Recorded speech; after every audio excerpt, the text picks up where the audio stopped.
like I have extreme obsession to the point where like I just think about stuff the same. Like for me, it's much easier to think about something 16 hours a day for 7 days straight than it is like to like gear shift constantly. I'm like really good at just obsessing over one thing more than anyone else on the planet. How did an 11-year-old boy become the world's biggest YouTuber? Have you ever heard of MrBeast? The unbelievable creator who keeps pulling in over 100 million views. Today, he's the most subscribed YouTuber on the planet with over 400 million subscribers across his channels. Truly, MrBeast is the king of YouTube, and hearing that, you might think, well, of course he succeeded. He's just a genius. But actually, he's not some born genius. MrBeast is the definition of relentless effort, a man who struggled for years before his big break. Did you know that after uploading 100 videos, he had only 730 subscribers? Here's a look at one of his earliest videos.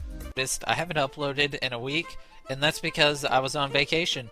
And I went to the beach, we just stayed in a hotel, and the Wi-Fi there was crap. Like, we were supposed to have Wi-Fi, but we share a router with the 6 rooms, so every 6 rooms share a router there.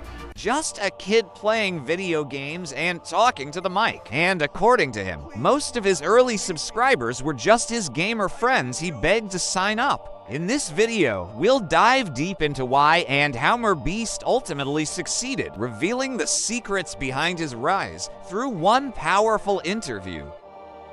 I'm just stubborn, man. I just never give up. I mean, there's no world where I ever would have quit. I mean, if we're just jumping right into it, this is a great, no intro or anything, just boom. That's how you hold people. When I was 11, I just said, I'm going to be a YouTuber. I'm going to die trying. And I meant it. And there was like, even if no one still watches my videos to this day, I would still be going. And so people hate it, but I'm just the most competitive, stubborn person you'll ever meet. And I just never give up. And where did that come from? I have no idea, to be honest. Honestly, it feels like it was just in my DNA, in my bloodstream. My mom hated it growing up. We'd always argue and like, you know, she has this thing where like once Jimmy sets his mind to something, he just never stops. And it would always piss her off because when it was YouTube and she wanted me to be studying or things like that. But I really don't know. It's just always been how I am. And I think a lot of people have these weird tendencies and they tend to like try to like unlearn them. And like I had phases in my life where I was like, am I too extreme? Like people are very intimidated by me because I just am so obsessed with work and I'm so all in, and like, is this like unhealthy? Should I try to be more like a normal human? Especially when I was a teenager. It's a lot easier. It's funny when you're making lots of money, it's like admirable, it's respectable. It's like, look, those are traits we want. But when you're not successful, you know, you're a lunatic when you have all these traits. And so back then I'd occasionally be like, man, like, should I try to be more normal? But I just could never do it. Anytime I tried to, I mean, I've mentioned this before, but one of the like things that like I have a memory of that like really is burned in my brain is like people one time, like a high schooler told me when I was in middle school, like, all you do is talk about YouTube. Like, do you like know how to do anything else? Like you're just like a freak. And I tried to like watch South Park, you know, because that's what a lot of people in my school watch to fit in. And I just couldn't. I was like, this is such a waste of time. I don't like, I could be working right now. And I tried to do all these things to like fit in, and I eventually just like stopped talking because I just didn't relate to anyone. And people used to call me mute. Like one of my teachers literally asked like if I was mute, like, cause that's how little I spoke, because no one in the school I went to was entrepreneurial or wanted to build businesses. And I just didn't want to do anything else. And yeah, eventually I started to succeed, found other lunatics, and now life's great. But you know, I like to tell this story when I'm on podcasts, because if you have a younger viewer who's in that same spot, you're not the problem, it's your environment, and you just gotta put yourself in a better environment. What about your parents, mum and dad? You talk about your mother a lot. Yeah. No, I don't, I didn't get it from them. What influence did they both have on you? Well, I don't really talk about my dad much. That's, you know, a long story. Don't need to get into it. But my mom, honestly, it's great now. Me and my mom have a phenomenal relationship, but on the come up, it was pretty rough because in 2008, they were over leveraged. So we literally went bankrupt. And so they, you know, had properties that they used to get other properties. And then when everything collapsed, they lost basically everything. And so my mom was working 2 jobs and, you know, barely getting by. And so I didn't see her that much, because when I was coming home from school, she was doing her 2nd job. So it was a lot because she was a single mom. raising us. She's working all the time. You know, I don't talk about a lot of this. You know, I have Crohn's disease, so I was very sick growing up. My brother also had issues as well. And so, you know, we're not the healthiest kids in our teenage year. She's just trying to get by and take care of us. And then, you know, she comes home and she just has this brat that's being annoying and like, I want to be a YouTuber. And she's just begging me. Sometimes she would literally cry and beg me to do homework. And I mean, I was like, I didn't mean it in a mean way, but I mean, even one time I literally told her, if you want my homework done so bad, why don't you just do it? You know, like that's what I told my mom. Like, what am I doing? I don't know. Like, I was just like, I don't care. Like, I just want to be successful. I want to build businesses. And so it was like, bless her heart. Luckily it worked out. So now I spoil her. She's great. She has her second home. Anything she could ever want, she has. And so the first thing I did was start paying my mom, take care of her once I started making money, because she gave everything to like get me where I am. And I wouldn't be where I am now, but it was like me and her spoke different languages when I was younger. You know, she didn't want me to end up like them, you know, and, you know, get screwed and not have much money. And like the path I was going down was just basically like, oh, I'm gonna be a homeless drug addict. And like her brain couldn't compute the world I saw, and my brain couldn't compute the world she saw, and it was constant friction. Who was looking after you then? If she was busy working and you were at home and your dad's not around, who takes care of you? I just, me and my brother, we were just there. I was just making videos.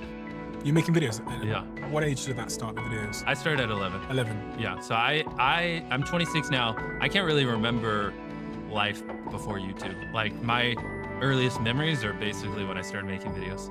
You said earlier you don't talk about your dad much. Yeah.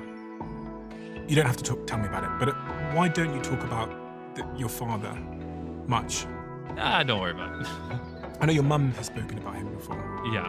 And it was a bit of a tumultuous relationship. Yeah, exactly. They didn't have the best relationship. I mean, that's a topic for another day. Honestly, kind of a sour way to start it off, but yeah, my mom is great. I love my mom. She used to cry asking you to do your homework. A lot of things. She would cry because I wouldn't put money away. When we started making money, she thought it was too risky. And I mean, the thing is, nothing she would say was unreasonable, right? Looking back at it, she was perfectly reasonable in what she was doing. I'm just a deranged lunatic and was way too obsessed with building the business and way too all in. Like, it's very cute. One time she, like, when we had, I don't remember, like some month where made like $100,000, and I'm like, okay, perfect. Now I can spend $100,000 this next month on videos.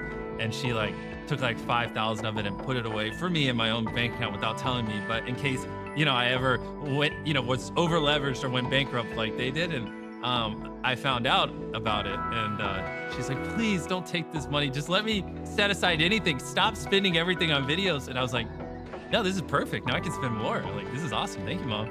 And like, but to me, I don't really feel risk. Like, if anything, it like risk excites me, and like I have very high threshold for it. So yeah, we literally weren't communicating the same language. But I don't remember what age it was, but eventually after I took enough risks and figured it out, my mom just said to me, you know what? I'm gonna trust you. Like, I have faith. And everything got so much better after that point, when like she stopped staying up all night worrying about me and worrying whether or not I was making the right decision, when she's just like, Jimmy, I trust you. I know this, you think about this all day. Like, I'm gonna just follow your lead. And our relationship has been, you know, perfect ever since that. If I'd asked 10-year-old Jimmy, how are you doing? What would he have said? 10, I don't know. But if you asked me at like 12 or 13, I probably would have been like, fuck, like no one watches my videos. I just really want to be a YouTuber. I gotta make this work. Why did you want to really be a YouTuber? Because kids say that, Yeah. but the extent to which you said it and the focus that you had on that particular goal of being a YouTuber, because there's many things you could have focused on. You could have been a video game player or whatever, but YouTube is a particularly interesting thing because you're on camera, people are seeing it, there's a metric which decides how successful you are. Was there any element of the on-camera part that was helping to solve for like the feeling of isolation that you seem to have at that time? No, Was there community? Yeah, I think it's more to do with just, I found out that when I was at a young age, probably around 11, that there were YouTubers that are making hundreds of thousands of dollars a year. And I was just like, oh, that's it. Like, It's just the money. yeah, of course, because back then we didn't have money, and I really wanted to take care of my mom and just my family in general. So it was like everything. It was like, this is what I love doing. I've never had as much joy doing something as I do this. Plus, I could see a path where I could actually retire my mom, take care of her, pay her back for, all the nights she worked so long, so we could live comfortably and things like that. So it's just kind of, the thing is, one thing that irks me is when people try to like put someone's motivation into like one little bucket. Like, we're very complex creatures, and like, you have a girlfriend. I would never say, oh, you just like her because she's pretty.